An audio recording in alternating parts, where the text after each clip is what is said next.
Hey everyone, so today I'm going to show you how to automate data entry with Perplexity AI. This tool can streamline your data entry processes by automating repetitive tasks and ensuring accuracy. So let's dive in. First of all, visit the Perplexity AI website at perplexity.ai and sign up for an API key if you have not already. You can do it by following these simple steps. The first one is to sign up on the Perplexity AI platform and then get on the bottom left corner, select this settings icon. Now select API section, which is on the top right section.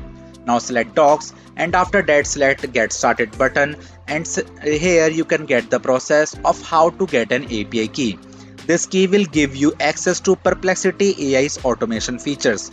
Now set up your development environment by installing the necessary libraries and dependencies to interact with the Perplexity AI API.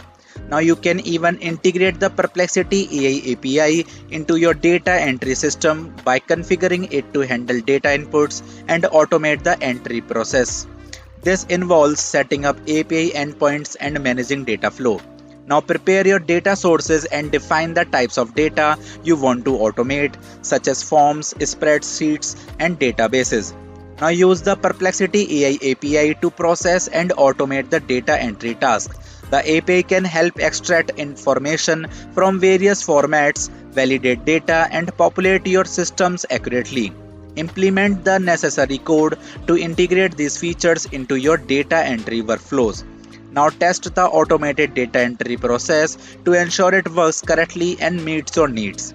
Adjust the settings and methods as needed based on the test results. Now monitor the performance of your automated data entry system and make improvements based on feedback and changing requirements.